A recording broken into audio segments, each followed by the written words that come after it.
Hello dear students, मैं मनीष पांडे आपको mathematics पढ़ाता हूँ। सीनियर फैकल्टी हूँ पीपी सवानी उमरा ब्रांच में। लास्ट लेक्चर में मैंने आपको फंक्शन पढ़ाया। फंक्शन में मैंने आपको क्लासिफिकेशन ऑफ फंक्शन स्टार्ट कर दिया है, जिसमें मैंने आपको एल्जेब्रिक फंक्शन के बारे में बताया कि एल्जेब्रिक फंक्शन क्या होता है, उसके सब पार्ट्स क्या हैं। आज मैं आपको बताऊंगा ट्रांसेंडेंटल फंक्शन क्या है और उसके सब पार्ट्स क्या क्या हैं। तो आइए मिलते हैं लेक्चर में और देखते हैं ट्रांसेंडेंटल फंक्शन के बारे में। तो डियर स्टूडेंट्स, ट्रांसेंडेंटल फंक्शन के बारे में जैसा कि आप जानते हैं, इसमें कौन कौन से फंक्शन मैंने बताए थे। ट्रांसेंडेंटल फंक्शन में मैंने बताया था लॉगरिथम फंक्शन, एक्सपोनेंशियल फंक्शन इसके अंतर्गत आते हैं, ट्रिग्नोमेट्रिकल फंक्शन आते हैं, इनवर्स ट्रिग्नोमेट्रिकल फंक्शन आते हैं। जितने भी ये एल्जेब्रिक के अलावा और पीस वाइज के अलावा फंक्शंस हैं, बेसिकली ये ट्रांसेंडेंटल फंक्शन में आते हैं, जिसमें लॉगरिथम सबसे पहले आएगा, फिर एक्सपोनेंशियल पढ़ेंगे, फिर ट्रिग्नोमेट्रिकल पढ़ेंगे, फिर इनवर्स ट्रिग्नोमेट्रिकल अभी हम छोड़ देंगे। इनवर्स ट्रिग्नोमेट्री अभी हम नहीं पढ़ेंगे, इनवर्स ट्रिग्नोमेट्री वाला पोर्शन हम लोग बाद में करेंगे। तो पहले मैं आपको ट्रांसेंडेंटल में सबसे पहले लॉग पढ़ाता हूँ। तो ट्रांसेंडेंटल फंक्शन जरा देखिए।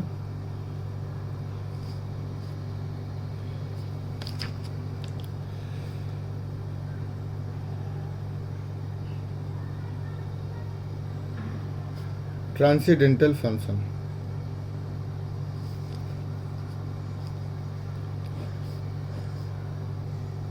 क्या होता है? ट्रांसेंडेंटल फंक्शन, ट्रांसेंडेंटल फंक्शन में सबसे पहले अपन जो पढ़ने वाले हैं वो पढ़ने वाले हैं log, logarithmic function. Logarithmic function में जो इम्पोर्टेंट है वो ये है, इसको किस तरीके से रिप्रेजेंट किया जाता है। जैसे y is equal to log x, ये इसमें आप जानते हैं x यहाँ पर लॉग के ऊपर यहाँ पर जो लिखा रहता है उसे बोलते हैं आर्गुमेंट। ये आपका आर्गुमेंट है और इसे बोलते हैं बेस।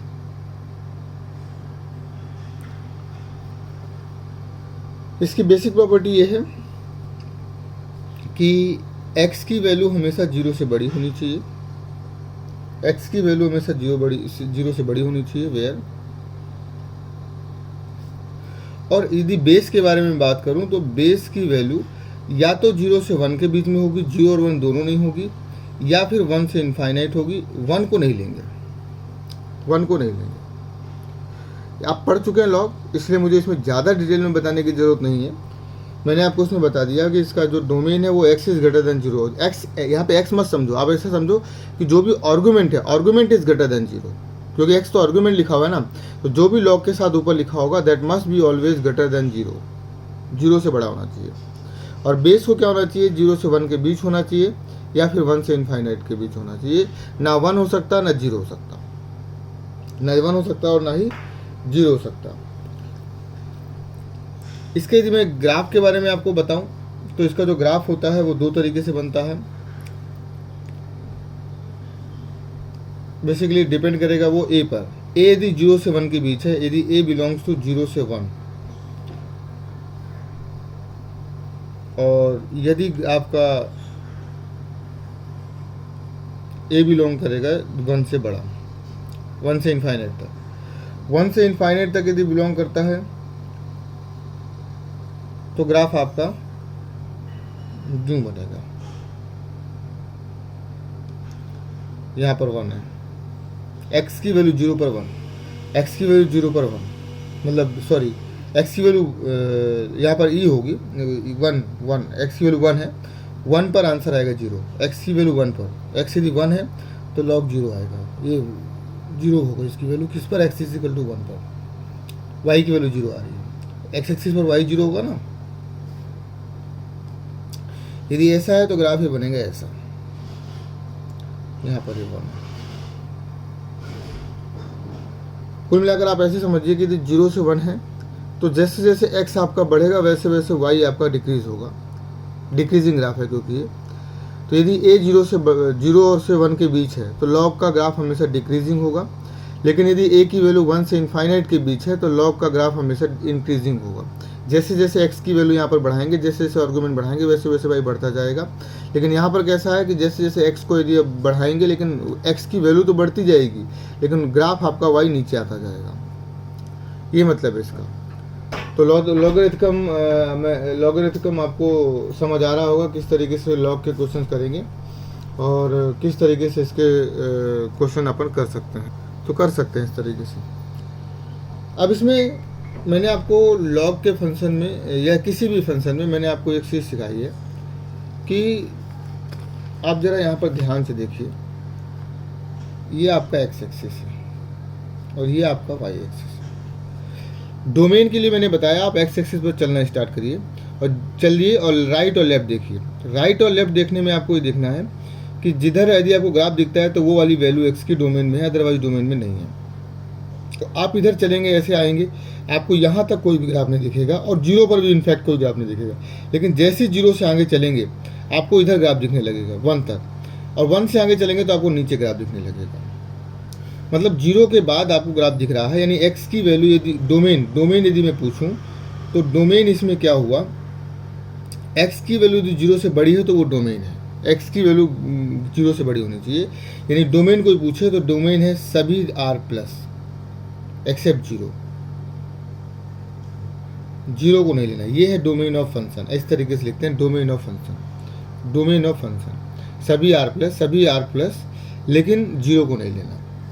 इसमें भी जरा देखो, आप यदि इधर से चलना स्टार्ट करेंगे तो राइट लेफ्ट आप देखते जाइए, राइट लेफ्ट आप देखते जाइए, आपको कहीं पर भी ग्राफ नहीं दिखेगा। लेकिन जैसे जीरो से आगे चलेंगे तो आपको नीचे ग्राफ दिखना चालू हो जाएगा। ये नीचे नज़दीक आता जाता है ना, बिल्कुल, तो नीचे ग्राफ दिखेगा और जीरो के बाद आपको ग्राफ ऊपर दिखेगा। तो यहाँ पर भी डोमेन ऑफ फंक्शन जो हो गया वो क्या हो गया, आर प्लस। सिर्फ जीरो को नहीं लेना क्योंकि जीरो पर ग्राफ नहीं है। लेकिन कोई पूछे रेंज क्या होगी इसकी, तो रेंज के लिए मैंने बोला आपको वाई एक्सिस पर चलना है। कहाँ पर चलना है, वाई एक्सिस पर चलना है और राइट लेफ्ट देखना है। तो वाई एक्सिस पर आप राइट लेफ्ट चलिए, तो राइट यहाँ चलेंगे तो आपको राइट में ग्राफ दिख रहा है पूरे। आप नीचे से लेकर माइनस इनफाइनाइट से लेकर प्लस इनफाइनाइट तक जाएंगे, आपको ग्राफ आपको दिखता ही रहेगा। इसका मतलब रेंज इसकी सभी रियल नंबर है, सभी रियल नंबर। इसकी भी रेंज क्या है, सभी रियल नंबर है। रेंज ऑफ फंक्शन सभी रियल नंबर। क्यों, क्योंकि आप नीचे से चलिए, नीचे से आप चलेंगे, राइट लेफ्ट देखते जाइए, राइट लेफ्ट देखते जाइए, तो आपको राइट में ग्राफ दिखता जाएगा। हर जगह राइट में ग्राफ आपको दिखेगा। इसका मतलब रेंज है इसकी रियल नंबर। तो that is about range and domain. ये मैंने आपको बताया कि रेंज और डोमेन इसका किस तरीके से अपन डिसाइड कर सकते हैं। अब इसके बाद तो रेंज और डोमेन आपको समझ आ गया, लॉग का फंक्शन आपको समझ आ गया। लॉग के कुछ फॉर्मूले हैं, जो फॉर्मूले आप ऑलरेडी आपको आते हैं, पर मैं फिर भी आपको थोड़े से फॉर्मूले बता देता हूँ यहाँ पर लिखकर, जिससे आपको आइडिया रहे। आप जानते हैं लॉग बेस यदि ए है और यहाँ पर यदि वैल्यू ए है तो आंसर इसका 1 होगा, पहला। दूसरा, लॉग यदि ए है और यहाँ पे 1 है तो इसका आंसर 0 होगा।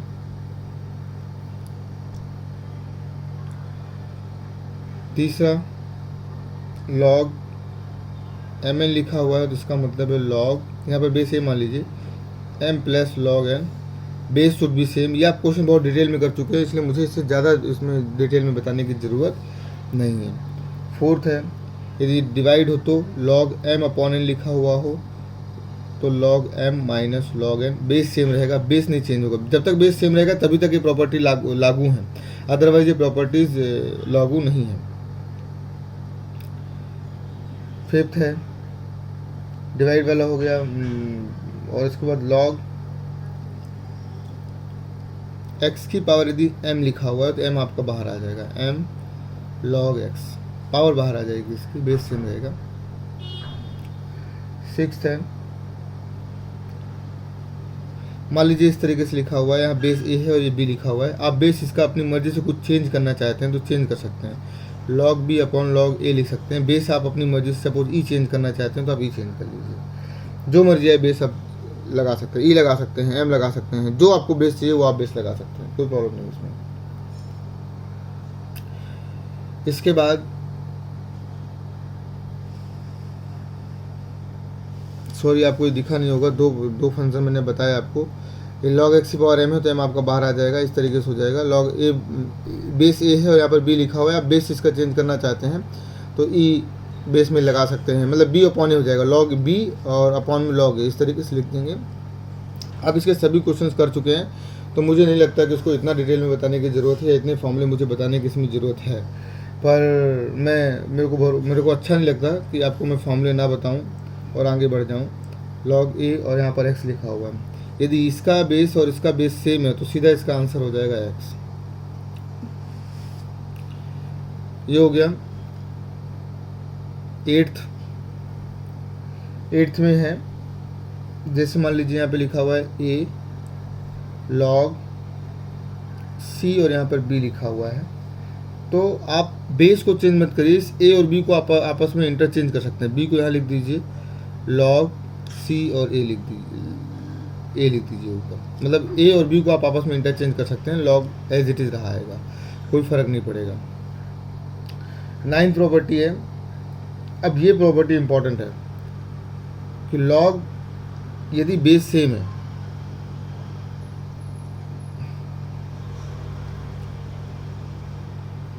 ये प्रॉपर्टी बहुत इंपॉर्टेंट है।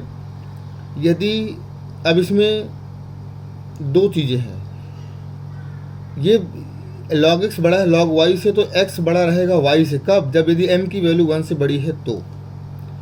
लेकिन m की वैल्यू 0 से 1 के बीच है, m की वैल्यू क्या हो सकती है, या तो 1 से बड़ी हो सकती है या 0 से 1 के बीच हो सकती है। तो मान लीजिए 0 से 1 के बीच है, तो उस केस में ये उल्टा हो जाएगा, x is less than y हो जाएगा। ये इनइक्वलिटी रिटेन रहेगी यदि m की वैल्यू 1 से बड़ी है, लेकिन ये इनइक्वलिटी चेंज हो जाएगी x और y में यदि ये वैल्यू 0 से 1 के बीच है तो ये ध्यान रखना है। 10th, ये बहुत इंपॉर्टेंट प्रॉपर्टी है, इसलिए मैं आपको बता रहा हूँ कि थोड़ा सा इसको ध्यान रखिएगा। It is very important property. Log यहाँ पर लिखा हुआ है, m लिखा हुआ है, यहाँ पर a लिखा हुआ है और इज इक्वल टू b लिखा हुआ है सपोज, तो आप इसको लिख सकते हैं। आप जानते हैं a इज इक्वल टू क्या हो जाता है, m की power b, a is equal to m की पावर b लिख सकते हैं, एक्सपोनेंशियल फॉर्म में इसको लिख सकते हैं। 11th, ये इनइक्वलिटी वाली प्रॉपर्टी बहुत इंपॉर्टेंट है, ये भी मैं एक इनइक्वलिटी वाली प्रॉपर्टी बताता हूँ। जैसे यहाँ मान लीजिए a is equal to b है, तो ये प्रॉपर्टी दो तरीके से काम करेगी। a आपका बड़ा ही रहेगा m की पावर b लिख सकते हैं ना इसको, a इज इक्वल टू क्या लिख सकते हैं, m की पावर b से यदि ये बड़ा है तो बड़ा ही रहेगा यदि m की वैल्यू 1 से बड़ी है तो। इनइक्वलिटी चेंज नहीं होगी यदि m की वैल्यू 1 से बड़ी है, चाहे यहाँ पर हो चाहे यहाँ पर हो, लेकिन a आपका छोटा हो जाएगा m की पावर b से यदि m की वैल्यू 0 से 1 के बीच है तो। लास्ट प्रॉपर्टी मैं आपको बताने जा रहा हूँ।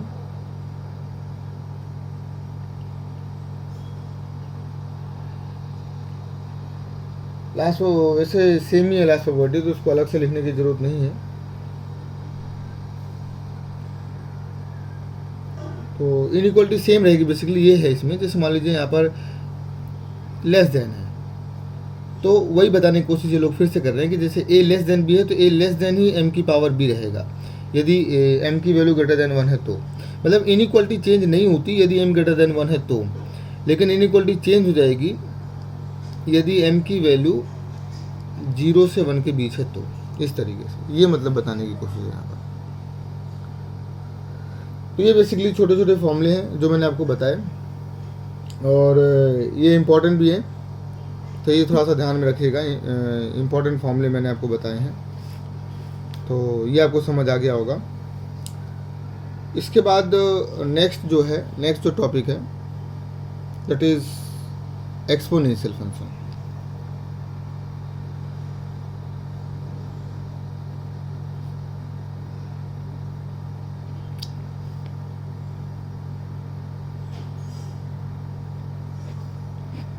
एक्सपोनेंशियल फंक्शन क्या होता है?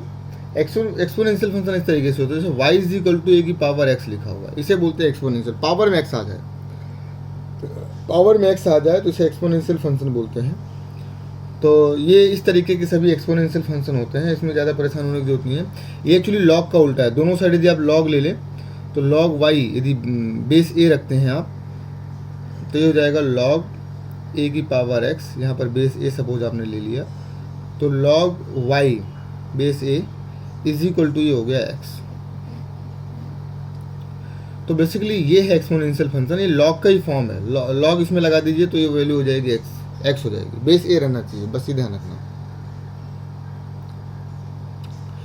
इसका जो ग्राफ यदि आप बनाएंगे तो इसका ग्राफ भी दो तरीके से बनता है। एक तो ग्राफ इसका यूं बनेगा, ये है y इज इक्वल टू ए की पावर x, इसमें भी डिपेंड करेगा ए की वैल्यू कैसी है। ए की वैल्यू आपकी यदि 0 से 1 के बीच है, वही बात हो गई, तो आपका ग्राफ जो बनेगा इसका उल्टा बनेगा।